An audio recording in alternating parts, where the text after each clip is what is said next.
What's up, everybody? Welcome to this Saturday edition of It's Live Saturday Night, hosted by me, Carlos, the host of the Just Fans podcast. I'm joined, of course, along with Poppy, who showed up today. What? No, I'll it's leave okay. right now. Don't you fucking start shit. I'll leave right now. I believe It it. doesn't take much. Yeah, it doesn't take much. And then, of course, we got America's drunk uncle, Rios, in the house. What's up, Rios? Hold on, guys. If you hear loud noises in the background, my neighbors are having a wedding next door, and it's very loud. Is there a bunch of cars parked in the front yard? It is. Well, my neighbors are Mexican, so you know how that goes. Yeah. Very, very, very loud, and they're all parked on my driveway. Come Your on. driveway. It's the extra driveway. And then Apparently. we got right. And then today we're joined by Scott Cobe from Let's Talk Sports. Scott, welcome to the show, bud. I think this is your first time with us here. So what's up, bud? How's it going? It is. It's going great. How you guys doing? And I'm surprised Rios didn't crash the wedding next door. So Well, I did get an invite, so after this, I'm going over. There you go. Get me a plate, get drunk, come back home. Passed out in the front yard. Normal Saturday night for Rios, y'all. Yeah. At least I know the people will take care of it. They'll bring me a blanket or something. That's true. They'll throw you a little blanket. Oh man! So for those of you who don't know, Scott is again he's with the Let's Talk Sports network, and he's a big Patriots fan, right, Scott? Let us know. I am. How did you first of all, before we get into more of the details, tell us the story. How did you, number one, how long have you been a Patriots fan, and then second, how did you get how did you get with Let's Talk Sports?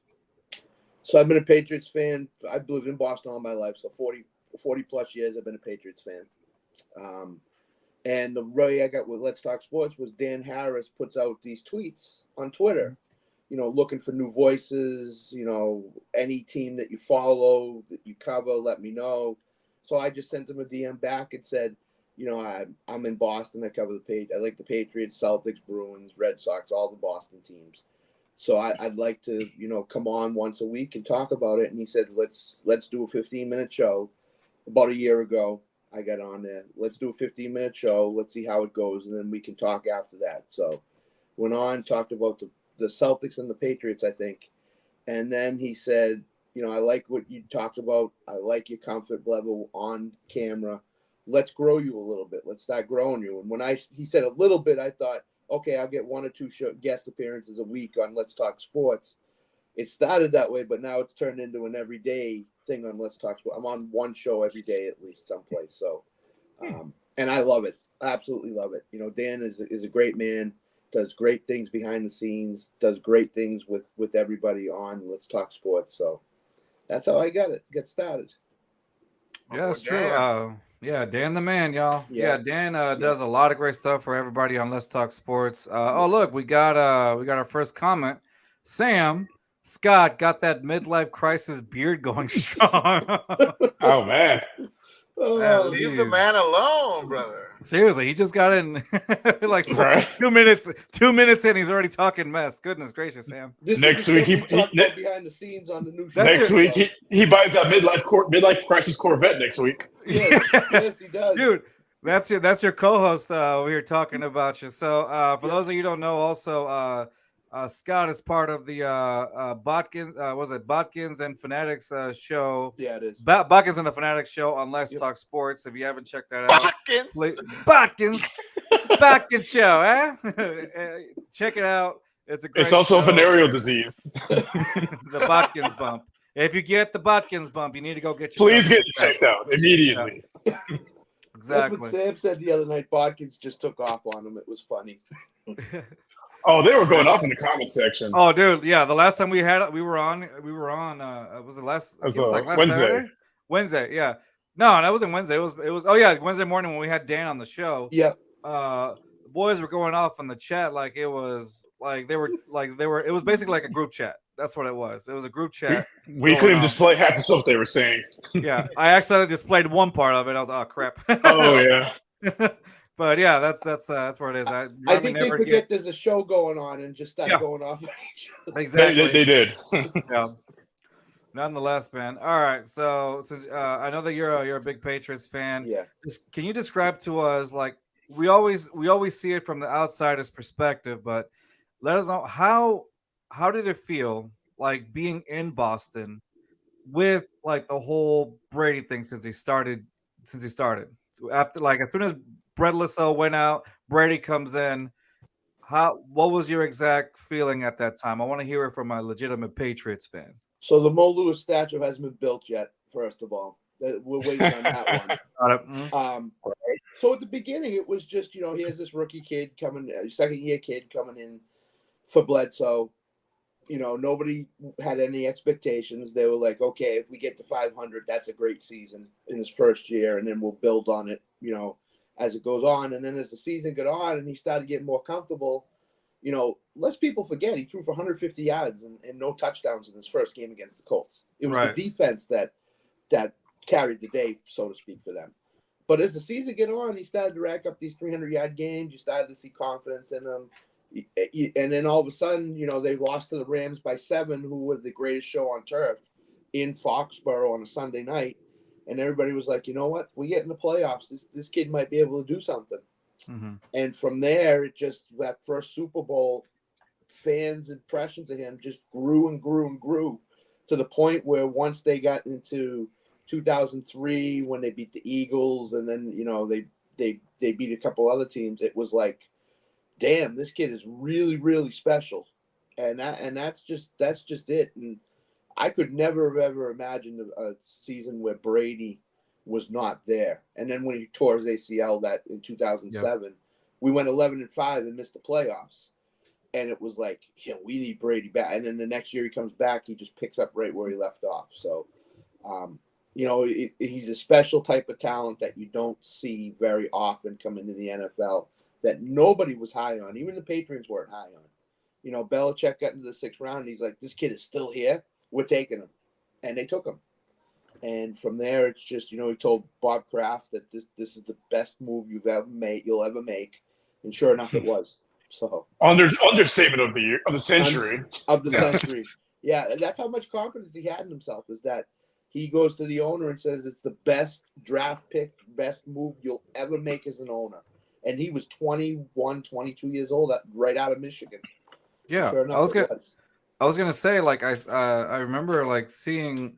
I mean, I was a kid at that time, and I was watching like Brady just tear up the league. Like, yeah, like Brady had been tearing up the league since I was in 8th grade, just about, and then all through my teenage years, adulthood, for like 10+ years. Yeah, and it just kept. It's impressive. Yeah. I was a junior in high school, man. Like, yeah, and the thing that you got to realize is people around here started taking it for granted that we're going to get in the playoffs, we're going to win these Super Bowls, we're going to do that. I never took it for granted that the guy would. It's hard enough getting in the playoffs once or twice in your career, but to get there every year and get to the AFC Championship game, you can't take that stuff for granted, because once it's over, you can go right back down to the middle to the bottom of the NFL. And as we talked about Bodkins earlier, he's going to see with the Packers possibly. They're going into a middle tier type of team now. And that's, after Aaron Rodgers and Tom Brady and all the successes you had, that's a hard pill to swallow for a lot of fans. Is you got to go back down to the mid to bottom and build it back up again. So yeah, and that's what I was going to ask you next. I was like, how have you guys dealt with after Brady left? Now this going back down to, like you said, the bottom or mid of the card. Like, how does that, as a Patriots fan, that you're used to the trophies, you're used to the playoffs, and now suddenly it's almost like a reality check. Yeah. You've come down with the rest of us, the scum over here. The rest of us, the rest of the poppers. The rest of the poppers here. So how does that make you feel, falling so high from your ivory throne there? Listen, 5 to 6 Super Bowls, I'm fine with whatever happens, to be honest. He said, got it. I'm fine. 6 is enough. Okay, yeah. It's just the fact that within the next 3 or 4 years, our coach is going to be gone. Right. So you're going to have a new coach in here. And if you're in the middle tier now, quote unquote, you're sniffing playoffs and stuff like that. But when Belichick leaves, I think they're going to take another step down. There's not going to be a coach that's going to be able to come in and do what he did. So, 6 Super Bowls is a great thing. Playoffs every year is a great thing. You kind of have to go back down to the bottom with a Mac Jones, or as Cam Newton was the first quarterback after Brady.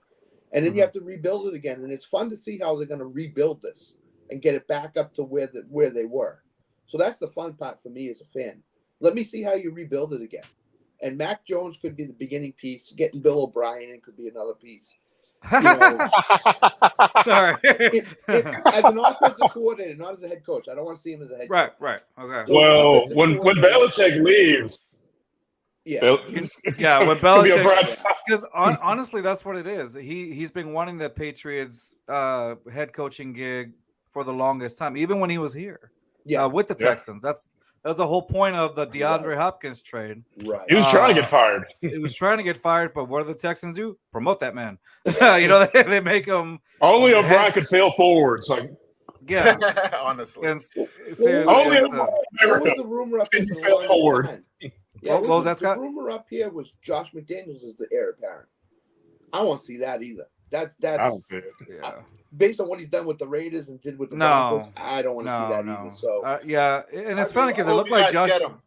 Yeah, it seemed like Josh McDaniels was going to be one of those guys that was probably going to be one of the more successful Bill Belichick coaches. And there's really not one. There hasn't Poppy been just, one. Yeah. Poppy just died. Yeah. And so like there really hasn't been one that I can think of off the top of my head that has been successful from the Belichick tree. Unless, I don't know if you want to count. Did Bieniemy come from there also, or no? I can't remember if he did not. No, right? No. Okay, so I can't think of one off the top of my head. Bill was probably the closest. Maybe Cornell a little bit. Cornell, okay, maybe Cornell a little bit, but he was he was better as a defensive. He was better coordinator. Yeah. So so honestly, Josh McDaniels being part of that Belichick, I just don't see him. I think he does more harm than good for you guys. I honestly think the same way about Bill O'Brien, just from personal experience here with Houston. So I'm gonna PTs the rest of my life. Thanks for of course. Yeah. So that's why I don't think that's happening. It says Botkin's comment, they forgot to buy him one in the nursing home. And then we got our boy Johnny Cruz. What's up, fellas? What's up, Johnny? Johnny. And what's up, Nick? Yeah, and then finally he says Bill hadn't had a good disciple. That is correct. Yeah, That's and correct. so he has not. So I mean, the best coaching tree is Andy Reid's coaching tree has been the most successful as far as recent coaching trees in the NFL. It has, no doubt about it. Yeah, and we're hoping that Kyle Shanahan, Mike Shanahan, right, that one too, works out for us. Yeah. It says Bill's best disciple is Nick Saban. That's true. That is true. I would be a great coach in Alabama. That budget. Yeah, exactly. When he was with Miami, he wasn't as good as he is now. Obviously. Yeah.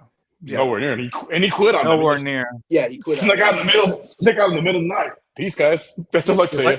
Just like Rios. Peace, y'all. Leaves. Good luck.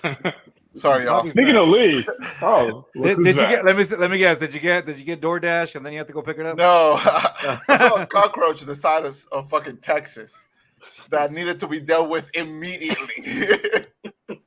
I'm glad that you were able to deal with that. Yeah, there were screams. There were definitely some casualties.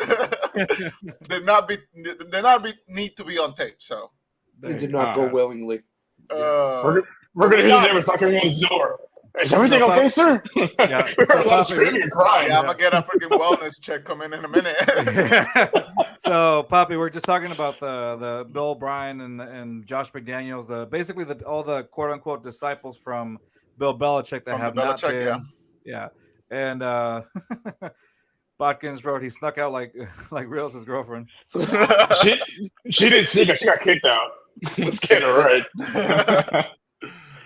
Here's your Uber. No, anyway, but yeah. So best of luck to you. Bye. But yeah, no. Nonetheless, yeah. Like we were saying, he hasn't had any really good disciples, as Nick likes to put it. Nothing from there that seems anywhere successful. Because Belichick is one of a kind, dude.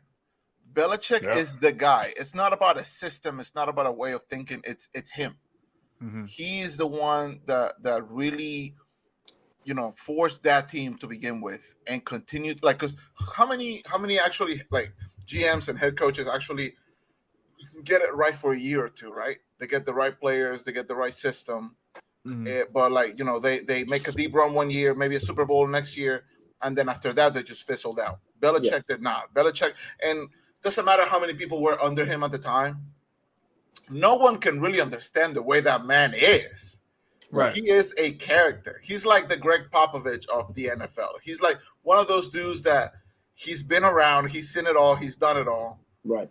And it's, no nonsense. Do your damn job. Exactly. Basically. No nonsense, like really old school, but at the same time, like very adaptable. And kind of like you were saying earlier, like he probably got like a couple more years left in him before he's out of the game. So it's like, is this the time to like try to win now one last time, one last hurrah? Or are you guys gonna look into like let's just blow it up right now, just fully commit to the rebuild and have him set up whoever is next for that next era of O'Brien. Right. The NFL Network did a special a few years ago, and Belichick was on that special. They were talking about the Patriots one of their seasons.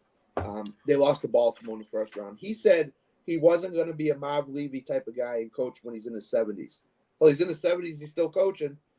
I think he's trying to break the record. I think he wants Shula's record in the worst way, and he's like 18 wins away from it. So he's going to have to win at least 2 games. seasons. Yeah, 9 games the next 3 seasons to get it. And I don't know if they're going to get it in the next 3 seasons. So to me, it comes down to the fact where you got to decide how badly do you want the record? Because he could be 78, 79 and still not have the record. You just never know with the NFL nowadays. One injury away from going 2 or 3 wins. That's number one. Number two, these guys that go to head coaching jobs at every place else try to imitate the Patriot system that Belichick has put in. Oh, we know. And they're not Belichick. We know. They're never going to be able to incorporate that system that he has in. And that's where these guys have problems is they don't go and be themselves. They go and say, okay, I'm going to take what Bill did in Foxborough and put it in here. And it doesn't work. It never works. So let me ask you this. Was it more the system or was it Brady? Because we saw Brady when he left. I think it was Brady, to be honest with you, because look at the way they've been since Brady has left. They haven't had nearly as much success. And look at they Tampa. Haven't had nearly as much. They're going back to what the Patriots did when Bill first got there, which is run the ball more than pass the ball, because he just doesn't have confidence that Mac Jones can throw 40 times a game for 300 yards and 3 touchdowns. So does anybody have confidence that he can do it? No. No. So really I don't quick, think he has the confidence in himself to do that. Hey, really quick, let me address the comments. So we got our boy says Brian Flores didn't get a fair opportunity in Miami, but I think if he gets another shot, he could be successful. Nick said Bob Huggins stepped down, and then Bobby G wrote, Kraft is a real MVP. It takes a man as an owner not to care about the coaching becoming the name, the face of the franchise, and that's why Andy got pushed out of Philly. And look what Jerry does with coaches. And then Botkins wrote, it's both. I thought he was gonna say Botkins. I don't know. I think it's more Brady. It's a little bit of both, but I think maybe 60% Brady, 40% Belichick. And don't forget, in a lot of those years, he's got receivers that nobody has ever heard of before. The Kembrell Tompkins, the David Patton, the Gibbons, he started his career, Troy Browns. Nobody had ever heard of these guys until Brady got there. And Brady he was making them receivers. Yes. So Brady took whoever he got, and he always took a discount. He never took top dollar. Right. Because I read a stat someplace where he made $300 million in 23 years as an NFL player. Right. And that's simply amazing when all these guys are getting $50 million which is super smart. Yeah. And I don't understand why. I guess I get it in a way, but why more players don't do this? because Exactly. Because they go for the bag. yeah, They want the and bag, understandably yeah. so. But then they look towards the end of their career and they're like, oh, I never got that chipped up. But then it's like, dude, like get the bag early on, get the bag the one time, get that 5 year, 400 million whatever contract, Mhm. and then after that, dude, just be like, take a pay cut. You don't need it at that point. You Right. can tear your No, no. ACL. You can Try to get the ring at that you point. can shatter your knee after that with 500, 400 million in the bag, bro. You good. Like Right. at that time, just do what Brady did. Brady was like, it's not about just getting the bag. It's about the legacy and like look at all the money he made outside of the game, just like sponsorships and endorsements and all that stuff. Yeah. It's Yeah. like And the money's gonna get from Fox from the broadcaster. exactly, ridiculous like he's gonna get Yeah. that bag anyway. Right. Because not every player's wife makes more than him. That's true. And that's just another way that Brady proves to all of us that he's just better than all of us. Yeah, right. Yes. He's like, I'm better than you, and I know it. Yeah, you like look at a I'm guy better like- than you, and so is my wife. Like, That's right. Because you look at a guy like Joe Burrow. I mean, is he ever going to win a championship? I don't know. He's going for the bag right now. Mhm. He's going to get paid a huge amount of money. But you got Patrick Mahomes in your way. You got Josh Allen in your way. You got these guys in your way. So Burrow, who's a really good quarterback, he may never win a championship as long as those other two guys are in the AFC. So Yeah, like Bonkin says, Mahomes. Look at his contract now. In hindsight, it's like it's a bargain. yeah, it is. I mean, Well, that's the thing. I think as a player, there's eventually you may come to a crossroads of like, what do you want? You want the bag or you want the championship? And Right. guys like Brady, guys like Mahomes now, they're choosing the championship over the bag. I feel like eventually, And like, now, and they're multiple time winning Super Bowl quarterbacks right. And now. now, Yeah. let's not get it wrong. We're talking about superstar, face of the franchise type guys. Yeah, If you're right. like a mid guy or like an up Davis and Mills. coming like somebody Dak who's Prescott. like somebody who's good but not the elite, get that bag, dude. absolutely. Go get that bag. Absolutely. Like doesn't matter. Like finesse some team into paying you way more than you deserve. Unless it's the Texans. Please be nice to us. But would you say Lamar Jackson's in that category? Just wondering. He's a special type of talent. So I feel like Lamar deserved the bag for Okay. sure. I don't think he deserved as much money as he got, but that's just the market that we're living in right now. Yeah. Okay. But right now, all the pressure is on him. He needs to make it happen. And right now, as far as if I was Lamar right now, I would try to make every single move to get that ring.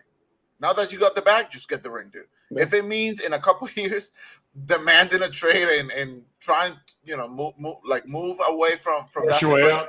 Yeah, because Baltimore, right now, like they look good, but even when Lamar was at his best, like they still couldn't get the job done. So let's just wait and see what happens. But like Lamar, he just needs to like focus on the ring now. It's all about the legacy now. He already got the bag. Yeah. No, I agree. And that's the thing though. Like when you get the bag though, like at some point you're actually also putting your team in jeopardy also from getting you those weapons too. Especially at the QB position, because some quarterbacks are like 40% of the payroll once they get the bag. Do you remember Joe Flacco when he got the bag? When Joe Flacco got the bag, how much of a Baltimore nosedived. Yeah. They nosedived. That's the thing. When the quarterbacks go for the bag and they get the bag, your owners don't have a limitless amount of money. So they're not going to be able to get the top flight wide receiver or the top flight running back that the team needs to be successful. So in Lamar's case, Lamar has never had the top flight wide receiver for the most part. So he's had to run, and he gets injured all the time when he runs because he doesn't know how to slide down or run out of bounds until the last year or two.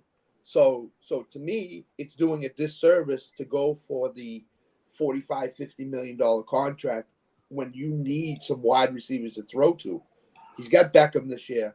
Beckham is, two blown ACLs. Yeah, he's way past that at this point. Yeah. He's going to look phenomenal in 3 games and rock the team for the rest of the year. Absolutely. I mean, Zay Flowers, the guy they drafted, it's going to take him a while to get into the system and get going here. So to me, Lamar's still going to have to run early in the season. I mean, Be honestly, That's like what Johnny says right there. I think that proves the point that Johnny was saying. Lamar Because needed of to his get because of the back style to of play. his You know, style. that's 100%. Yeah. What I'll say about Beckham is that, like, you know, Baltimore would probably get more production out of him than they would out of me. But I cost way less money.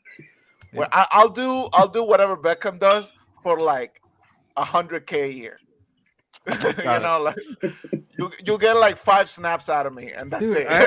I had heard It's the same way. I heard like the water boy gets like $50K a year just by him. Hey, where do I apply? dude? Why not? Sign me up. I did a And full-time job. here's the question with Beckham: does he want to play football? Does he really want to truly put himself on the line, play after play, to play football? Nobody I knows don't the think answer so. to that. I don't think so. I think he's done. It's just like Yeah. all I for he show already now. got the ring, right? So Yep. Yeah. He's got in the ring. He's got in the bag. He's set. Mm. Right.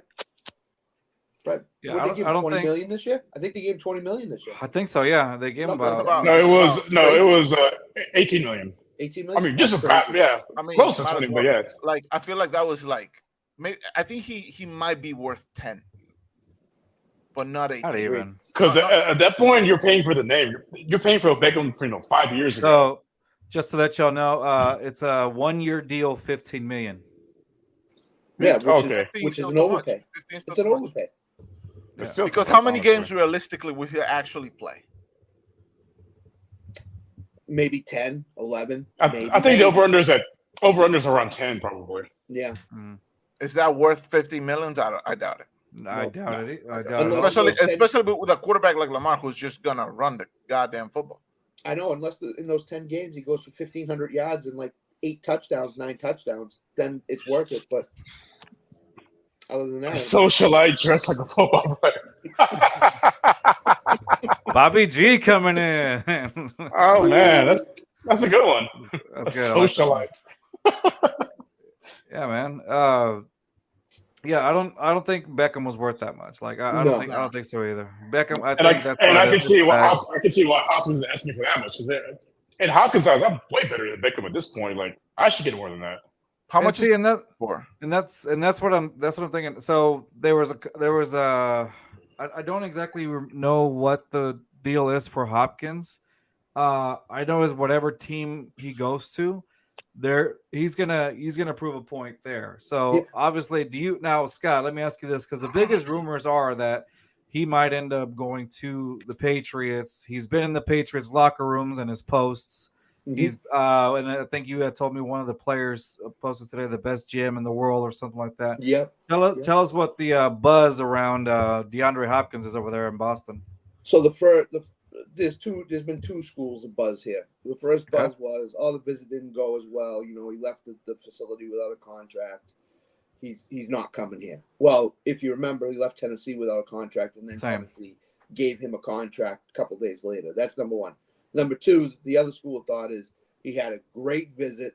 He met with Bill Belichick at the end of the visit on Thursday, just one-on-one in Belichick's office. They were sitting behind closed doors talking. So the school of thought, everybody's reading into the tea leaves, and the tweet that came out today is best GM in the world. And there were emoji eyes. So we don't know what's going on with him. We don't know whether Hopkins has been told that an offer is coming his way. Who knows if he's even signed yet? He could have possibly said, I'll come there. I don't know. But I'd like to see him here for a year. But the only problem is Bill Belichick's a cheap coach. And he only wants you on his terms. So if you remember when Arizona was trying to trade him, Sup, Steve? that Bill said he would trade for him, but Arizona would have to take on a lot of that contract. And Arizona said no. So to me, it looks like it's going to be like one of those 1 year, $8 to $10 million offers, and then with incentives, it could bump up to like 12 to 15. And that's But is that worth it for Hopkins? For Hopkins, I'd say yeah, dude. Not like no, because if you're Hopkins, you want to go to a contender. Are the Patriots? Yeah, I was gonna say no. For the Patriots, no, because they're several pieces away from contending, namely a quarterback. Exactly. So it would like he'll just be wasting 1 year of his career. Because if he's going to take a pay cut, if he's going to take a pay cut, it's going to be on a contender like the Bills or the Chiefs, not the Patriots. Yeah, because Brady's not walking through that door. Yeah, you're talking about like maybe 5 teams, right? And I don't know how they would be able to make this work, but it's either the Bills, the Chiefs, the Eagles, obviously, maybe Baltimore, maybe San Francisco. Yeah, like you're talking about those teams that are gonna be in, the Maybe midst Cleveland? of it. Yeah, Maybe Cleveland Cleveland. No, fuck Cleveland. to reunite. No, but I mean like to reunite with Deshaun Watson. Well, Cleveland shut the door on him. They said, They did. Yeah, Okay. they did. In no Okay. way they want him, or no way they're Okay. going to take him. I wouldn't Okay. want to go to Shut the Cleveland, door on it. Cleveland either. So the only visits he has set up are visits with teams that probably don't have a shot to win it, which are the Titans, the Patriots. You haven't heard Buffalo. You haven't heard Kansas City. At that point, you might as well come to the Texans. That's right. He's got family in Houston, supposedly. So Yeah. just go home. Just play 1 year at home for like $12 million or something, because that's probably the contract you're going to get right now. Yeah. Because all these teams' cap room is completely gone. So if I'm Hopkins, I'm going to a team that has the best shot at making the playoffs and seeing what happens, or going home. In case we didn't know, Bobby G is a Browns fan. Yeah, I know. Okay. Yeah. He's about half the fandom right there. My cousins make up the other half. I know Deshaun wants him. I know Watson wants him. They text and talk almost every day. So I know Deshaun wants him, but he said, I'll leave it up to the front office. Right. So is Watson going to all of a sudden intervene and say, get this guy, I want this guy? Yeah. And then they'll make it happen. I mean, he could say it all he wants over there, and honestly, I could have seen him in Cleveland, but I just don't think it's going to happen. If they shut the door on him, I don't think they're going to go back on it, right? I would love him. I would love him in either the Bills, because I do want Hopkins to get a ring. I would love him with the Bills, because I feel like they're like 1 or 2 pieces away from actually doing it. Yep. Or I would like to see him with the Bengals. With Joe. Well, you see with the Bills though, like remember they were having the whole issue with Stephon Diggs like this week or a few days ago, whatever it was. But I feel like, let's say if Stephon Diggs were to just like, I don't know, sit out or whatever for whatever reason, then I feel like that's where the Bills would probably come in and look for a Hopkins or something like that to help them out, right? But I think I don't know if I haven't caught up on it as well. I don't know if has that smoothed over yet, or is it still like a he's shown back up, but okay. You can tell there's some animosity still there. Okay. Sitting back to the playoff game when he was yelling at the sideline, yelling at Josh Allen, like there's still some animosity there. We'll see how it plays out. The thing with Diggs is he got his way out of Minnesota, and he's trying to do it in Buffalo because. And if they got Hopkins, he would definitely go into a shell and pout and stuff like that. So right. Okay. Mm-hmm. The thing that I said on a show right after the Super Bowl was that there was a story out there that after that game, Diggs was at home and Isaiah McKenzie had to go talk to him off the ledge from leaving Buffalo. He wanted to leave Buffalo that night. He didn't want to play for the Bills anymore. Wow. He was done. He was completely done. I saw this story. I don't know Rappaport or whoever put it out there, but he was basically McKenzie called him and he was yelling, screaming on the phone. Josh Allen won't throw me the ball anymore. I don't want to play for the Bills anymore. I'm done. I'm out. And then Isaiah McKenzie had to go to his house and calm him down and stuff like that. Wow. So to me, you can't recover from what you've done. And so I think that Diggs is either going to play unhappily in Buffalo, or Buffalo's going to have to find a way to trade him. Or trade him somewhere else. The thing about that is that wins cure everything. Absolutely. So, like, if they start, the year, like, I don't know, like 6-2 or whatever, I think the whole thing is going to calm down. Yeah. Once they go to the playoffs and they choke again, then we'll hear this come up again. But I feel like, I feel like for right now, I feel like that's a non-issue.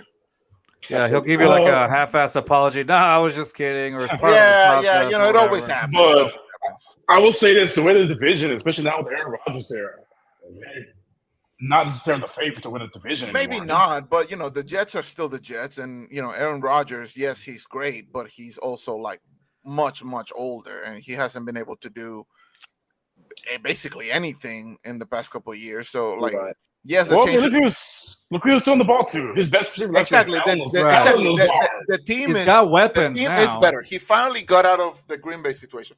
So now the ball is literally on his court, right? So Absolutely. he's gonna have to He has no excuses at this he's point. gonna have to prove it. So like exactly, and because the Jets are gonna Jets halfway through the season, people are gonna start panicking because they're gonna be like 5-5 or whatever, and then it's gonna be like he's just gonna like go on his little retreats, burn some sage or whatever. I don't know what the fuck he does on his free time, but A bunch of pharmaceuticals. And the other thing I will say is, how is he going to handle New York media?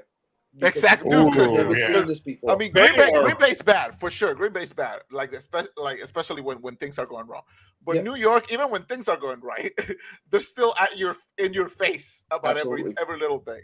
Who's he dating? Who's he hanging out with? Yeah, that media is killer over there in New York. They are relentless. Right now, as of right now, I still have more confidence in the Bills than the Jets.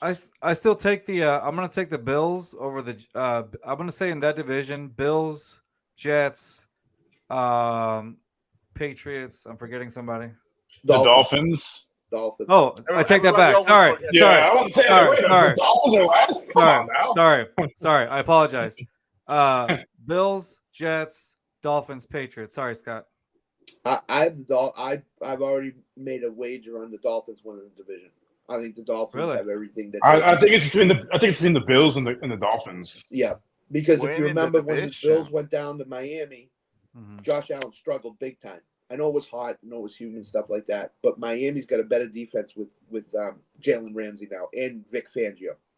So they're going to be nasty. Because they got Jalen Ramsey on one side and Xavier Howard on the other side. Like, man, who's going to pass on them? Now, hold on. Let me ask you this: do y'all still think Jalen Ramsey is as good as he was, or is he already like getting like he's been like I've seen a lot of he's like almost.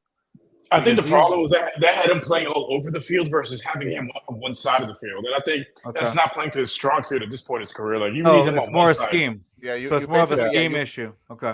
Because they had him you got to try playing to get the outside. best out of your players. They had him playing on the outside. They had him covering the slot. They had him, more or less like a hybrid safety. Like he's man-to-man corner. Have him on the top receiver or whatever receiver you want, and leave him on that side of the field. Don't have him follow. Don't have him move around. Just have him on one side of the field. And I think he tends to lose interest when the team isn't doing as well. Oh, yeah. And I think that now that he's in a situation where there's a chance that Miami can win the division and make a deep playoff run, you're going to see the best Jalen Ramsey possibly can see. He's got to stay locked in, though. He's got to stay locked in all season long. I think in that division, he is. Pat There's what's up after the huddle. It says Pats fans here. It's always F the Bills. All right. And then we got Bobby G the road. I haven't seen the front of Jalen Ramsey's jersey in 3 seasons. Shake my head. There's one guy in Let's Talk Sports, Alan Perales, that says the Bills aren't making the playoffs. Well, Josh Allen just got put in the Madden cover, so that's a real possibility. It's possible. It's a possibility. But remember, Allen's also a Cowboys fan, and he thinks his boys are always. It's been their year since 1965. Yeah. Cowboy fans, bro. What do they know? Shout out, Allen. They have those blue colored glasses. They look through everything with. Jerry Jones runs them. Yeah. Yep. No doubt. So. Yeah. Those blue glasses have 30% tint, so they can't see shit. Hey, let me ask you something. Let me ask you something. Since we have some Patriot fans here, so we all know about the years of Brady dominance, and Belichick running the league for everybody else, making the game not fun. What was it like losing to Eli Manning? The worst of the Mannings. What's it like losing to the worst of the Mannings twice? I lost so much money because of fucking Eli Manning, man. Don't even get me started on Eli. I hate Eli Manning. I love Eli Manning. He's my favorite Manning. He cost me so much money. The first Super Bowl, the Patriots and the Giants played in week 17, and the Giants lost to the Patriots 38-35. So I'm here saying, as the Giants are going through the playoffs and they winning games, I'm like, oh no, here come the Giants again. Because I knew if they got another shot at them, it was going to be difficult. And the Giants beat them on 2 lucky plays. The David Tyree middle of the field helmet catch. And if you remember the second Super Bowl, Mario Manningham on the sideline. Pass that he had no business catching, that he would never have caught other than in the Super Bowl. It was all part of the plan. Yeah, I know. And Eli threaded that ball, both balls, perfectly. And that's what it took to beat the Patriots those 2 years. That undefeated year, I thought the Patriots were in great shape if they played the Packers in the Super Bowl. But they didn't. They played the Giants. Yeah. That was the Super Bowl that I feel like everybody was looking forward to, man. Yep. Yeah. After the huddle says, you really want to know, my best friend / co-host of my podcast is a Giants fan. He don't let me forget it.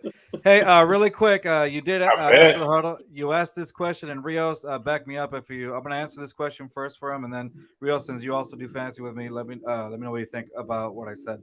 All right, so it says, Carlos, have you heard anything about wide receiver Hutchinson? Thinking of drafting him in Dynasty. So Hutchinson in OTA. Let me talk, bro. Do it. So in OTAs, he's actually been. Thank you. I have the worst people So, that change his password. So, sir, to summarize. Anyway, so what you should do is he's actually been doing pretty good in OTAs, building chemistry with CJ Stroud. Look at him trying to figure out how to get on. And then, he's trying to figure out how to get. So he's been doing pretty good. I would say yes. Also, I would say go for Tank. He forgets I have the power. Tank Dell is another viable option as well. My favorite part of the show is when it just completely devolves into a fucking fight, a bunch of 8-year-olds just fighting. Hutchinson is good, and Tank Dell also. I would say Tank Dell. Tank Dell and Hutchinson. I think that'd be a good stash in Dynasty, especially in the Dynasty League. That'd be a very good stash. Yeah. Tank Dell has gotten more and more talk. I play a lot of fantasy. I play high stakes and all that other stuff. Tank Dell has gotten more and more talk as the OTAs have gone on. Yeah. And the reason being is CJ Stroud wanted this guy. Right. He's got chemistry. He's got chemistry with him too. So I would personally take Tank Dell over Hutchinson. Yeah. But I mean, if you have both available somehow, then I don't think you can go wrong with either. Either or, I think they're good. But yeah, like Scott said, how do you call it? CJ Stroud requested Tank Dell from the Texans, and the Texans got him. And so that just kind of shows the level of trust. Cool. OTAs have been great with them. I think that either Hutchinson's also been making a lot of rounds in OTAs. So either way, you should be pretty good. He's gonna like a year or two from now. He's gonna be a steal. Getting him in the 6th round, that's gonna be a steal. Yeah. Because I can see him taking over the X receiver role.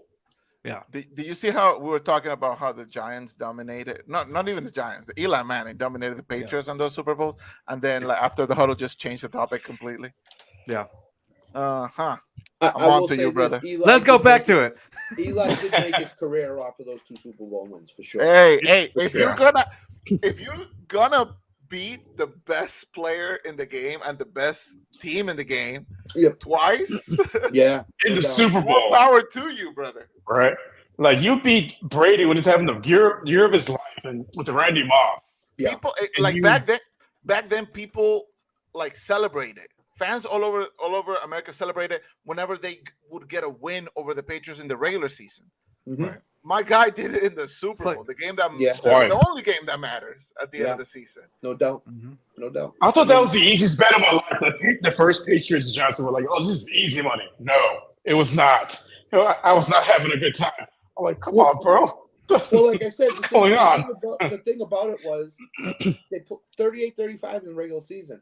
So the Patriots were favored by 2 touchdowns in that Super Bowl? Yeah. It was like by 2 touchdowns. Yeah, like 14. Yeah. There was in my mind, there's no way.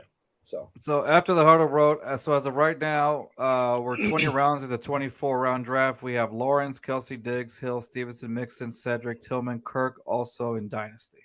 That's a good team. Kelsey, Diggs, really Hill, good. Damn, dude, like offensive, like right? so many weapons on there, dude. Yeah. Gee.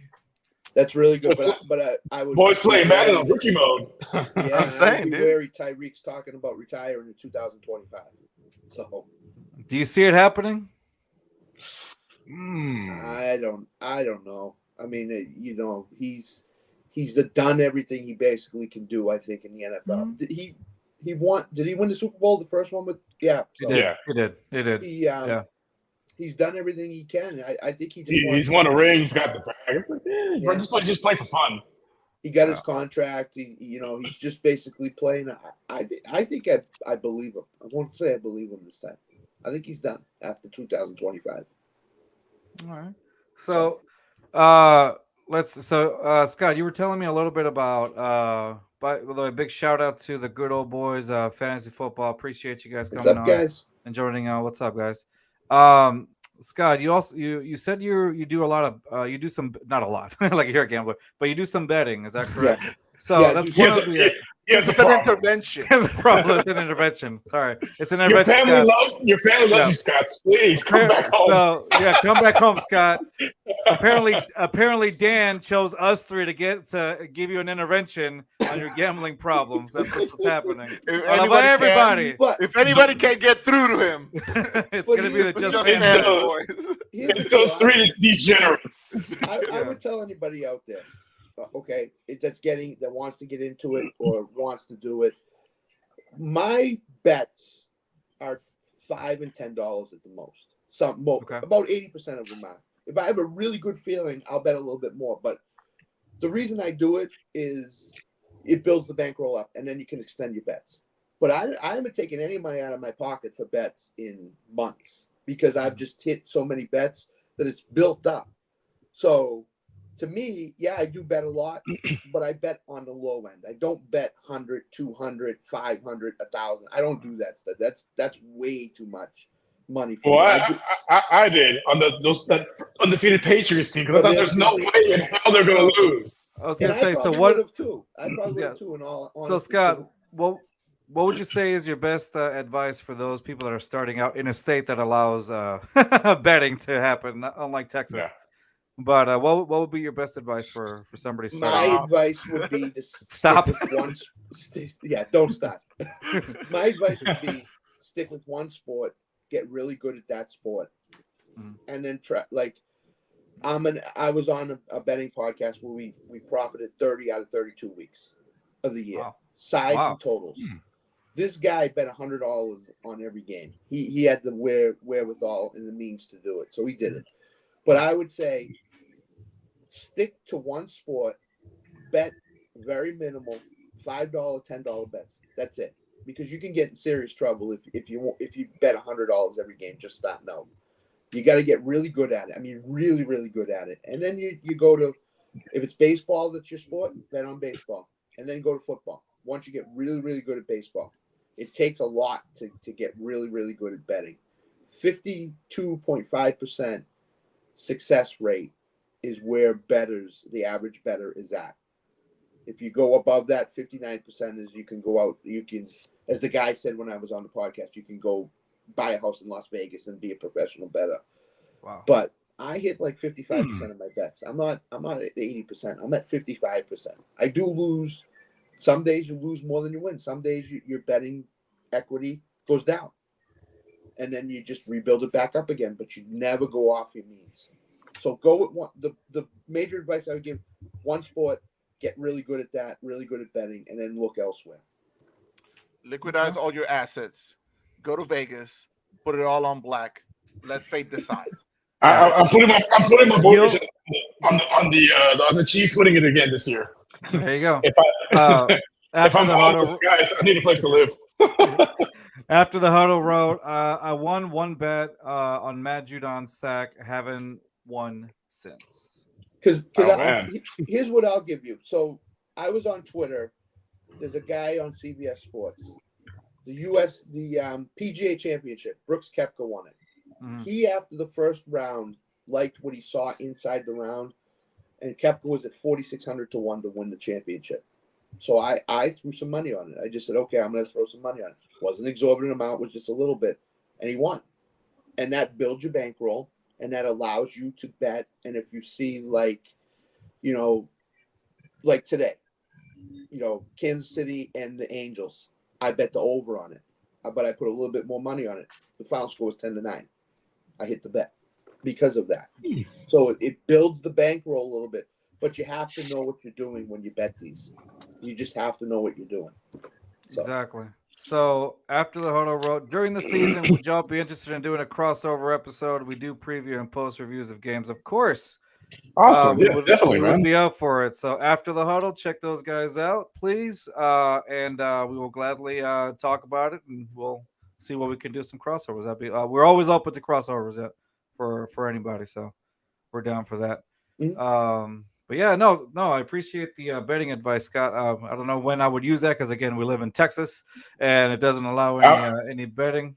Boston just got it in January, so I know we're hoping. I would never ever thought Massachusetts would ever get betting. That's the last thing I thought they would ever get. I think we're probably like 3 or 4 years behind y'all. That's what I'm thinking. We're probably gonna be the last state. Yeah, we're gonna be the last one. Legalize gambling, legalize marijuana. We're gonna be the very last. You can't legalize you all can't, this stuff, bro. You like I can't even tell that weed is not even legal, bro. So the whole apartment complex. Your whole complex smells like it. So you're like, oh, is it? So here's the Is it illegal? I go to Las Vegas in September for my fantasy football drafts. Some of them. Nice. You can't online bet in Las Vegas, in Nevada. Yeah. But they have betting is legalized, but not online. So you can't go on your phone or computer and place a bet. You have to go to the book. Wait, what? Is it because they want you to? I think they want you in the casinos. Yeah, basically. that makes more sense. That makes kind of sense. But we don't have casinos. But it's just what's the strange problem? because it's everywhere in Vegas. And you figured you could go on your phone or on your computer and bet, but you can't. When we went 2 years ago to Vegas, as soon as you got off the plane, slot machines right there. There's slot machines almost in the restroom, like everywhere. As soon as you get off the plane, boom, right there, slot machines. Everything. I think if I went to Vegas, I'd probably be property to casino from losing so much. Sir, we own you now. Oh, it's okay. You to pay off your debts. when we went, my girlfriend had the gambling problem. Right, honey? Throw the shoe at him. Yeah, you steal shit. La chancla. Yeah. Rios will be getting a knock on his door pretty soon, Carlos. Right. Exactly. I got 2 extra rooms. You're next. Like, Rios, can I stay over tonight? It happened again. Yeah. You can sleep in the garage. Damn, in the garage. In the garage. Like, you have 2 extra rooms. The garage. Garage for you, sir. You look at it and say the driveway. Okay. Right, exactly. Or the lake behind my house. Yeah. Oh, that's fun. Yeah, man. No, Scott, I appreciate you coming on the show, man. It's been great, dude. It's been fun. We had Alan last Saturday, and that was a lame show compared to yours. So Alan will never be invited again. Yeah. He's a cowboy. Because he's from South Oklahoma. He's from South Oklahoma. Literally. So let me ask you something. Give me your predictions for the Patriots this year. Yeah. How many wins? Like what? Like any like things that you're looking forward to? Anything at all? I've said 7-10 for the Patriots this year because I think this Belichick, Mac Jones butting of the heads is a problem because Mac Jones is too young a quarterback in the NFL to be getting this stuff from Belichick. That's number one. The thing I'm looking forward to the most is Brady's coming back opening day. They're going to have a big ceremony for him. And then they're going to retire his jersey later in the season. So I'm looking forward to that. But I am looking forward what if he comes back week 1 and he's suiting up. I got one more in me, man. Is that Brady's music? The Stone Cold music plays. What's Stone Cold? No, it's Tom Brady. You see him doing the McGregor one down the tunnel. Hey, you see him with the Money in the Bank briefcase. Opens it up. Brady jersey. Let's go. Robert Kraft would love nothing better than have Brady play quarterback in one more year. He gives Mac Jones a stunner and then breaks his spine in the process. Mac Jones out for the season. Brady's new starter. Let's go. I just think, my personal opinion, Mac Jones is so screwed up right now based on what Belichick did to him last year and the rookie year that it's going to take him a while to get his mindset back into focusing. They have said he looks good in OTAs, so we'll see about that. But they said he looked good last year, and he just didn't do anything. He looked the opposite of good last year. Yeah, he looked the opposite of good. Exactly. So what do you say the Patriots record, realistically speaking, looks like for you guys? I think it's 7-10. They have a murderous schedule this year. They play NFC East. They play the AFC West. They've got New Orleans coming in, who's pretty decent. They got Derek Carr now. And then you got the AFC East. You got 3 teams. You can go 0-6 in the AFC East. It's highly possible. Just the division alone, yeah. Yeah. The way they start off is Philadelphia, Miami, the Jets, and Dallas the first 4 weeks. They could be 0-4 after the first. I'm gonna say 4 6-11. weeks. 6-11 for y'all. I was gonna go 5-12. They have a really brutal schedule. So after the huddle, who's a Pats fan as well, it says Pats record from a Pats fan, realistic 8-9 is what he said. I don't see the getting 8 wins. 8-9 would be great because you'd kind of be on the outside of the playoff. Yeah, just barely. No, I don't think that's Bare realistic. minimum. Yeah, I don't think that's realistic. I would say I think like 5-7 is more realistic. 5-7, 7 on the optimistic end, 5 more realistic. That's a brutal schedule. Your defense is pretty good. Although today, their best cornerback was arrested. I don't know whether it was gun charges or DUI. But one of those was he hanging out with John Moran? That's what I was wondering. But it's a toy gun. Yeah, but you can't. I promise. You can't say how they drafted was best cornerback yet. So the best cornerback on the roster last year is in trouble with the law. So that's a story I read today. Yeah. So if that's the case, then you could be looking at 5-12, 6-11. Geez, even worse. Yeah, I'm thinking 6-11 would be. Yeah. Yeah, and I'm a huge Patriots fan. I would love nothing better than to see them go 13-4 and get in the playoffs and make a deep playoff run. But I just don't think it's going to happen. So. Trust me, I've been the last couple of years, Scott. Like a lot of people are more optimistic than I was, but my head was in the right place. I was like, 2-3 wins, the ceiling for us, and I've been right the entire time since Watson sat out. Yeah. Yeah. After the huddle says, bruh, I just woke up with the news, and I was like, he literally just got off a suspension with the team. He did. Yeah. And now he's this. So Belichick doesn't put up with that stuff. So he could be cut. He could be cut. It says, I live in New Orleans. The Saints aren't all the people think. Nobody thinks they're anything. I actually think the Texans could have a better season than the Patriots could. We were thinking about that. We feel like Allen even admitted to it, which is surprising to me. 7 wins. We think that the Texans are actually going to surprise a few folks this year. I'm going 10 wins and win the division. I've said it multiple times. Right. Look, right now, everybody's really making the Texans seem like a 2-win team. From what with Vegas. Well, right now Vegas over under 6.5 wins. I'm gonna go 10. I'm gonna go 10, and they win the division. I don't see them winning a playoff game, but I see them make it to the playoffs. Yeah, I don't see playoffs. I don't see playoffs, but I do see the Texans surprising people this year with more wins that they're predicted. That's what I'm thinking. I still don't see playoffs yet. Maybe next year. I've been the pessimist since 2020, and I've been right. So I'm gonna be right again this year. Yeah. I was right. I hope so. I hope so. I was right draft night. I'll be right again this time. I hope so. I said in the collab show on Let's Talk Sports, I think Houston's got just as good a chance as anybody to win that division. And everybody on that roundtable except for Tanner Dawson said there's no way. And I said, well, tell me who in that division is. I said if Jacksonville doesn't perform the way that everybody thinks they're going to perform, they're going to fall right down into the pack again. And Houston's got as better chances. They got a good coach. They got some really good talent in the draft. I said they're as good as anybody. It would take for Jacksonville to really screw the pooch on that one, because the division is theirs for the taking. Because the Colts ain't doing nothing. The Titans, God knows they're not doing anything. Yeah, and we're like the only. I would say and I'm trying to be like a little unbiased here.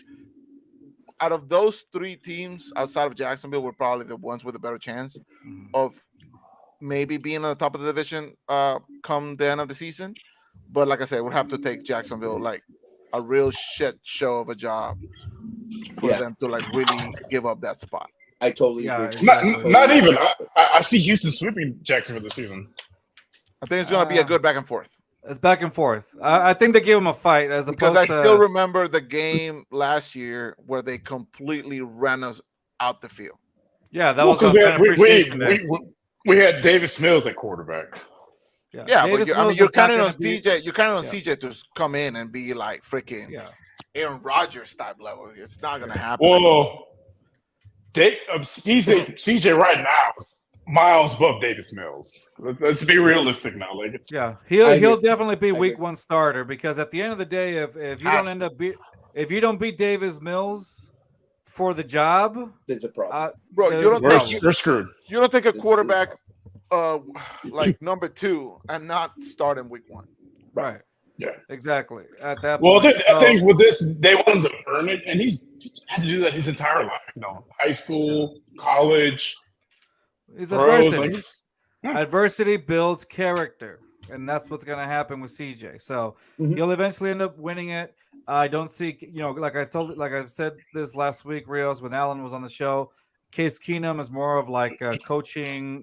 I mean, he's there as a quarterback, but he's more of a mentor than anything. Yeah, and also because he's very familiar with the Kyle Shanahan style offense as well, more than Davis Mills is. So. Whatever it is that they want him to do, Case Keenum, at least that hey, if worst comes to worst and both of them are out, then you got Case Keenum there to kind of like win you a game or two. I'm calling it right now. I'm calling it right now. 3 years down the line, Davis Mills is going to be XFL MVP. Oh yeah, I'm calling it right now. Oh yeah. Well, if we're gonna do hot takes, I would say CJ wins Offensive Rookie of the Year over Bryce Young. So?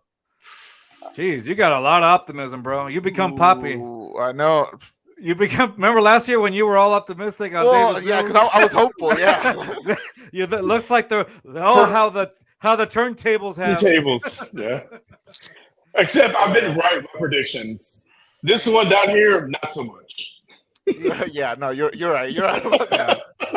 All right, y'all. With that being said, Scott, we want to thank you for joining us on the show. It's been great. We love to have you back on again, dude. Absolutely. Anytime you guys want me.